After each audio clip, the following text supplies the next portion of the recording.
This is an Apostrophe podcast production. You're soaking in it. Scores of it in an instant. Your teeth look whiter than new.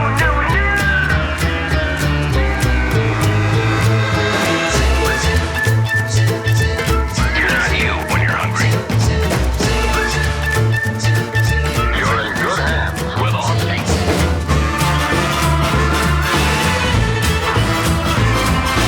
You're under the influence with Terry O'Reilly.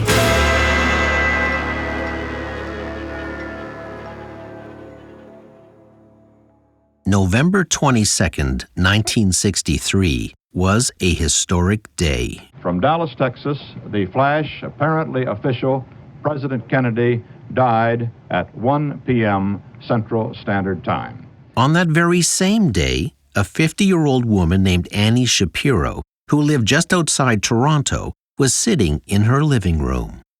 While watching news of the assassination on her black and white TV, she suffered a massive stroke, then slipped into a coma.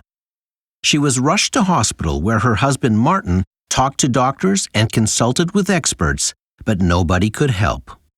So he took care of Annie. He fed her, bathed her, and slept beside her every night. Years passed. Over time, Annie Shapiro had cataract surgery, a hysterectomy, and a hip replacement, all while in a coma.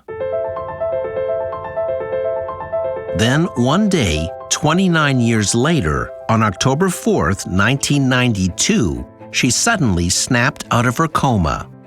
Martin was lying beside her in bed when she just sat up and said, "Turn on the TV. I want to see the I Love Lucy show." Martin couldn't believe what he was seeing. Annie couldn't believe what she was seeing either. She was staring at her husband, who was now an 81-year-old grandfather. When Annie looked in the mirror, she was devastated by her appearance.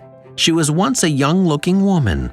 Now, she was a 79-year-old granny with wrinkles, bags under her eyes, and gray hair. Martin slowly explained to Annie that she had been asleep for almost 3 decades. It seemed inconceivable to her. She had no memories of the past 29 years. Annie Shapiro had never heard of the Beatles. She had no idea man had walked on the moon. She didn't know Martin Luther King and Robert Kennedy were dead. She didn't know about Watergate, or who Pierre Trudeau was, or that the Vietnam War had ended, or that the Berlin Wall had fallen. She had never seen color TV. She didn't know what a personal computer was. She had never heard of AIDS. Martin told her that their 2 children were now middle-aged with kids of their own. When she asked to speak to her son, Martin dialed his number and passed the phone to Annie. She was startled by the fact the phone was cordless. But above all else, Annie cried over all that lost time. For the next 48 hours, Annie stayed up around the clock talking about all the things she had missed. All the advancements, all the historic firsts, the news events, and all the heartbreaking news of lost siblings and friends. Annie Shapiro was a woman without memories. In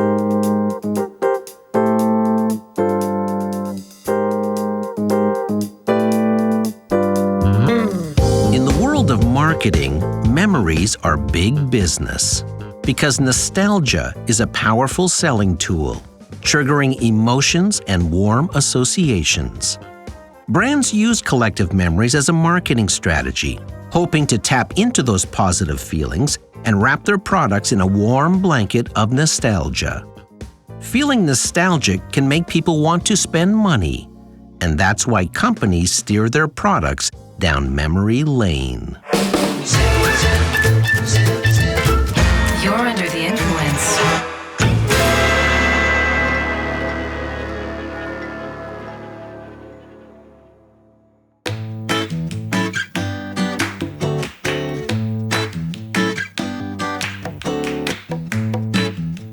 Marketers, in their quest to harness emotion in their selling messages, learned to tap nostalgia.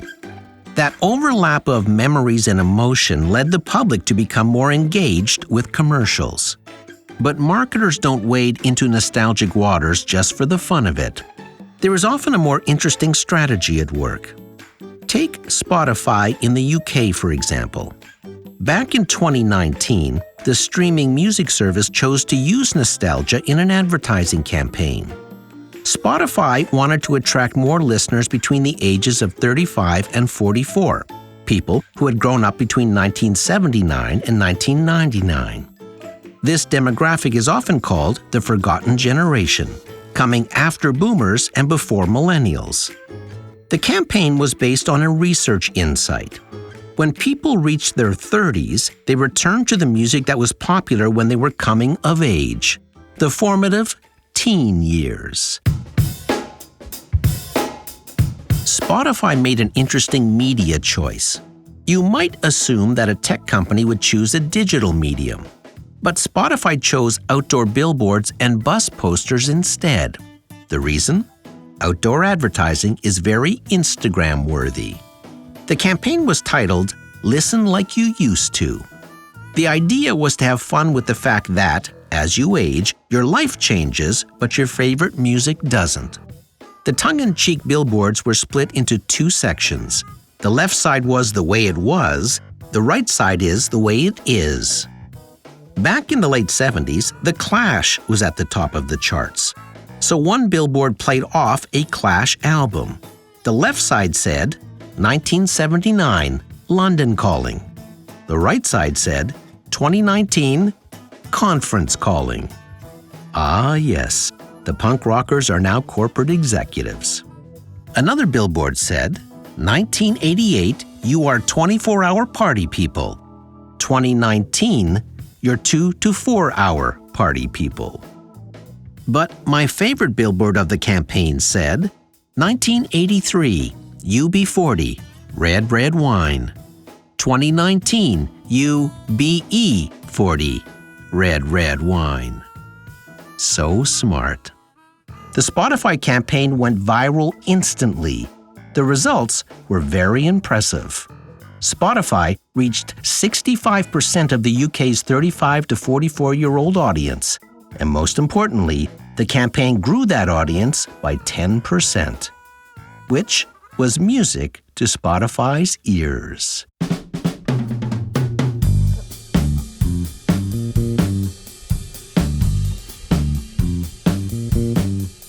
British Airways tapped into some nostalgia to coincide with the release of the film Bohemian Rhapsody. The airline created a video titled, "Get Freddie for Takeoff." Before Freddie Mercury was Freddie Mercury, he was a British Airways baggage handler at Heathrow Airport. To pay tribute to Freddie on his birthday, 9 British Airways baggage handlers took 2 weeks of choreography lessons. It's Freddie Mercury's birthday. In honor of our ex-colleague, we've got this dance routine going. You'll love it. As passengers waited for their luggage in Terminal 5, the baggage handlers burst through the doors, dressed in bright yellow jackets and white pants like Freddie wore in his famous Live Aid performance, and each baggage handler sported a Freddie Mercury mustache. Then, they began to dance to Queen's 1984 hit, "I Want to Break Free." I want to break free. Passengers watched these baggage handlers break free from their routines to perform Freddie Mercury-inspired dance moves, and every cell phone camera was pointed in their direction. British Airways embraced the nostalgia, posting Queen songs on the arrivals boards, and Queen memorabilia was displayed in the departures area.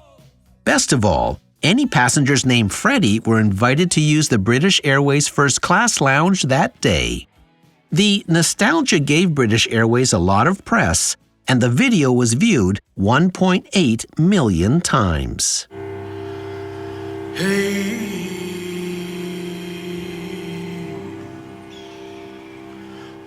Back in 2018, teasers for a new movie appeared 2 weeks before the Super Bowl.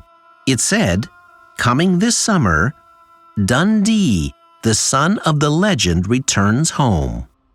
The teaser said to watch the Super Bowl for the full trailer. The original movie Crocodile Dundee came out in 1986. It made Paul Hogan an international star, and it introduced the world to the people and beauty of Australia.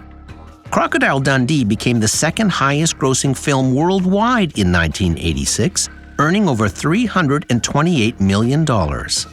In that movie, as you may remember, Australian Mick Dundee falls in love with an American journalist. And the son of Dundee in this new movie is American. On Super Bowl Sunday, the trailer launched. Brian Dundee, played by Danny McBride, is dropped off in the Northern Territory and is met by a rugged Australian, played by Chris Hemsworth. But when Dundee Jr. rolls off the bus, he's a bit pudgy. He's pulling carry-on luggage with wheels, and he's wearing a blue neck pillow and a fanny pack. Yo, where them kangaroos at? Brian Dundee? Yep. Really? Yeah. Really? Yeah. Really? Not exactly the rugged son of Dundee everyone was expecting. Really? Why do you keep saying really? As the trailer reveals, Brian Dundee is no Crocodile Dundee. He tries shaving with his big Bowie knife. You right there, mate? Nothing to see here, man. Just getting a clean shave with my machete. And cuts his face to smithereens. He tries to hypnotize a giant ox like his father did in the original movie. You know, when your dad did it, he was much... Okay, and when my dad told me about this, he was just like, yeah, I just came up and you did this, okay? I just don't think he can see you from back here. It looked like a hilarious film. Brian Dundee, son of Crocodile Dundee, is an awkward fish out of water in Australia, the same way his father was a fish out of water in New York. The movie also co-starred Margot Robbie, Hugh Jackman, and Russell Crowe. But as the trailer progressed, it started to tell a different story. The trailer said they would explore beautiful beaches. Not a lot of crocs out here, huh? It's just 37,000 miles of pristine, beautiful beach, mate. The trailer said they would discover amazing wines. Did you know that Australia makes some of the finest wines in the entire world? No, I didn't know that. It said they would dine at world-class restaurants. Very much. Wait, hold up. This isn't a movie. No. It's a tourism ad for Australia. Yep. This wasn't a trailer for a Son of Crocodile Dundee movie. It was a very creative tourism ad for Australia. The Australian Tourist Board made a strategic choice by using the nostalgia of Crocodile Dundee. In pre-pandemic times, North America is a critical market for Australia, with close to 1 million visitors spending over $3.7 billion. Research showed that the promotional power of Crocodile Dundee is as strong today as it was when the original movie was released in 1986. Australia put over $36 million behind the fake movie trailer campaign. The tourism department treated it like a Hollywood studio launch. Paul Hogan did a quick cameo. There was an official website for the fake film, studio logos, verified social media accounts, behind-the-scenes photos, billboards, and even an IMDb page, where it rated an 8.3 out of 10. Thanks to over 100 million Super Bowl viewers, The Son of Dundee became the most successful tourism campaign in Australian history. It was the #1 viewed, searched, and shared Super Bowl campaign that year.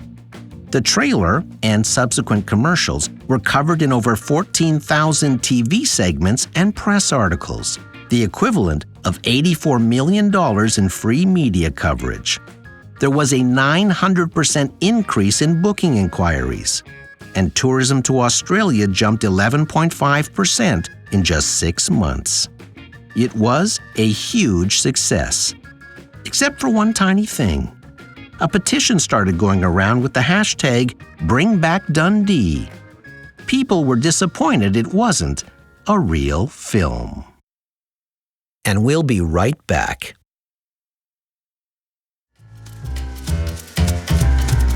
You're listening to Season 10 of Under the Influence. If you're feeling nostalgic, you might also enjoy set jetting, film locations as tourism marketing. Season 9, Episode 6. You'll find it in our archives wherever you download your pods.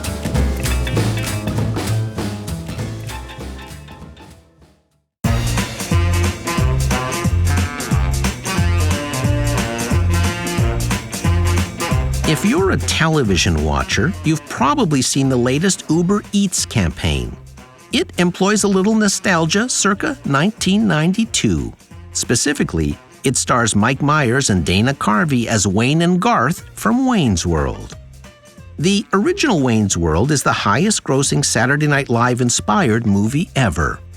That was 30 years ago. Myers and Carvey are now 57 and 65, respectively. But it is a milestone movie for millennials. Like Spotify, the strategy wasn't just to tap into the nostalgic affection for Wayne's World. There was another layer at work. In the original SNL skits and the movies, Wayne's World was a local cable access show. And Uber Eats wanted to promote local restaurants that were struggling during the pandemic. The theme was to eat local. There was another strategy at work, too. Uber's regular ride-hailing platform was down 50% because of the pandemic, and delivering food was critical to sustaining its business. The Uber Eats commercial was set to debut on the Super Bowl in 2021. Care was taken to replicate the original Wayne's World basement right down to the smallest detail. The wardrobe department recreated the clothes Wayne and Garth wore, but on shoot day, Mike Myers actually showed up with his original Wayne's World hat and his original jeans. Scripts were written, a teaser was filmed, and in a smart move, that teaser was first aired during Saturday Night Live. All right! And we're back! 2020, man, that was a great year. Not. Yeah, it really sucks. It sucked donkey. Good one.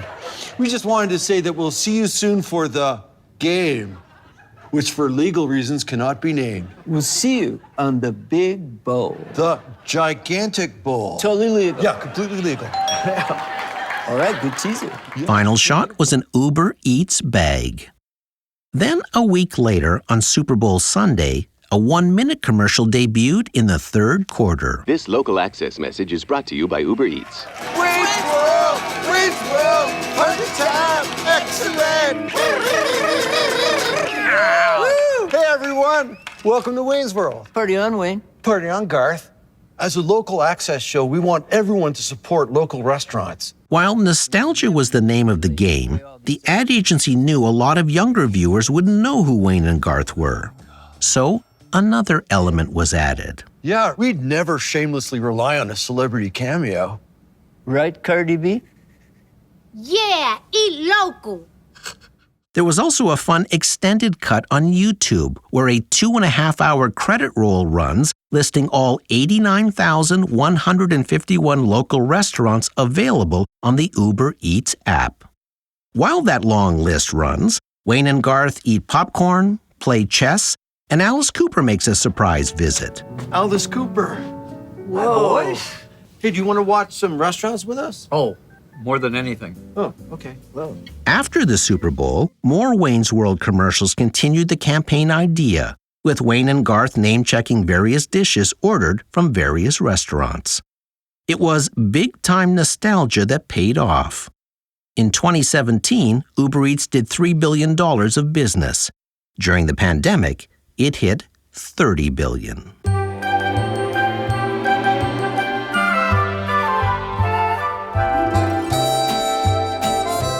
Of all the nostalgic advertising campaigns appearing over the last few years, my favorite was a Christmas commercial for Google Home Assistant. The ad was a very funny take on the movie Home Alone. The original film was made in 1990, starring a 10-year-old Macaulay Culkin. And a now 38-year-old Macaulay Culkin was revisiting his role as Kevin McAllister. That alone was interesting. Culkin has historically been reluctant to reprise that role. First, a little history. Macaulay Culkin's father, Kit, was also a child actor. He had appeared in several Broadway plays with stars such as Laurence Olivier and John Gielgud, but he was never able to parlay that early success into a film career. But Kit never lost his fascination with movies and encouraged his kids to attend auditions. Young Macaulay got cast in a John Candy movie called Uncle Buck, directed by John Hughes. Hughes was so impressed with Macaulay's brilliantly bratty performance, he wrote a screenplay specifically for him called Home Alone. That movie was a blockbuster, and it changed Culkin's life forever. He would later call it a curse and a blessing. He would be paid $1 million 2 films later at the age of 11. But he was also hounded by paparazzi. Fans chased him. They constantly yelled classic Home Alone lines at him everywhere he went. It got to the point where Culkin no longer ventured outside at Christmas time anymore. But as time went by, he made peace with the movie. And when he launched a new podcast, he may have wanted the publicity for a change. Plus, the Google script was good. Google Home Assistant chose to tap the nostalgia of Home Alone for several strategic reasons. First, nostalgia is particularly potent during the holidays. Second, Home Alone was the highest-grossing Christmas film of all time as of 2018. And Google hoped to sell a lot of Home Assistant devices that Christmas and close the gap between it and the smart speaker leader, Amazon. Plus, every year, more and more people search for Home Alone at Christmas time. The year before, the search results for the film were up 1,900%. So Google wanted to leverage the seasonal interest in Home Alone to show off all the features of its smart speaker. The Home Alone commercial was very clever. The idea was to have fun demonstrating how much easier it would have been for Kevin McAllister if he would have had a Google Assistant. The commercial did a shot-by-shot recreation of the movie's most iconic scenes. It begins with a grown-up Kevin realizing he has been left home alone again. Mom? Dad? Then he asks Google for his schedule. Hey, Google, what's on my calendar today? You have one event called House to Yourself. Oh, yeah. In the original movie, 10-year-old Kevin shaves, then applies aftershave to his face and screams in pain. In this remake, Kevin shaves, then goes to apply aftershave, but realizes the bottle is empty. Hey, Google, add aftershave to my shopping list. In the original, Kevin does something he is never normally allowed to do, jump up and down on his bed. In the remake, older Kevin does the same thing and makes a note. Hey, Google, remind me to clean these sheets later. Okay, I'll remind you. Then hurts his back. Hey, he's older now. In the original, Kevin orders pizza while watching a dramatic black and white gangster movie called Angels with Filthy Souls. He plays the dialogue through the doorbell intercom to mess with the pizza delivery guy. Keep the change, you filthy animal. In the remake, the Google Nest doorbell rings and the front door pops up on Kevin's tablet. He asks the delivery guy what he owes him, then replies by playing the classic line from the movie as he streams it. What do I owe you? Looks like you paid online. Keep the change, you filthy animal. Okay, cool. In the original, Kevin is afraid of the creepy furnace in the basement. In the remake, he asks Google to take care of it. Hey, Google, turn down the temperature 2 degrees. In the movie, as the clock strikes 9 p.m., Kevin is enjoying a mac and cheese dinner as 2 robbers drive up to his house. In the modern retelling, the clock strikes 9, the robbers pull up, Kevin enjoys his mac and cheese and says, Hey, Google, begin Operation Kevin. Operation Kevin underway. The Google Nest doorbell locks the door, lights go on, the fireplace roars to life, and 2 life-size mannequins start moving by the windows, standing on Roomba vacuum cleaners, which makes the robbers think someone is home. Better get out of here before somebody sees us. It was a very funny and well-done update on the original, and worked perfectly with the campaign theme of Make Google Do It. Viewers noticed an array of Google devices in that 60-second ad. There was the Google Home Hub, the Google Home Mini, the Pixel smartphone, the Google Hello Nest doorbell, and, of course, Google Assistant's ability to create customized routines. The commercial was the most viewed holiday ad of 2018, racking up 7 million views in the first 24 hours alone and tallied 70 million views total. It was a fun, nostalgic take on Home Alone. And by the way, if you wanted to watch the original Home Alone movie in 2018, it was available at Google Play.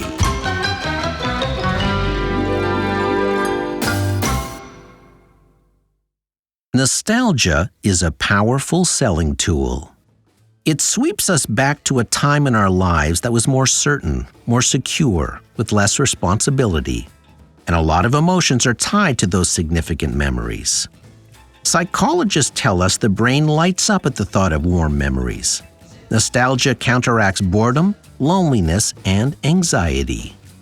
Ads that tickle that nostalgic feeling elicit more engagement.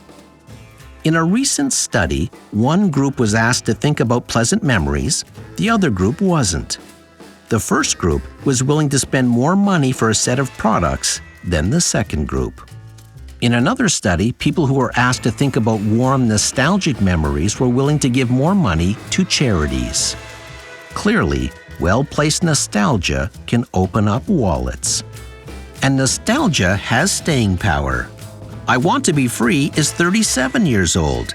Crocodile Dundee is 35, Home Alone is 31, and Wayne's World is 29. That's the allure for advertisers.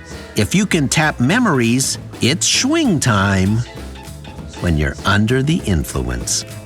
I'm Terry O'Reilly.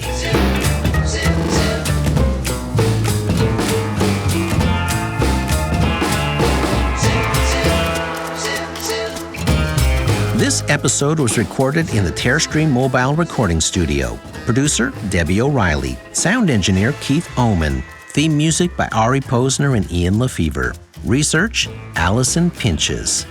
See you next week. Warning, nostalgia can drain money from wallet. Keep wallet safe at all times, especially if home alone. Offer only valid in Espanola, Ontario.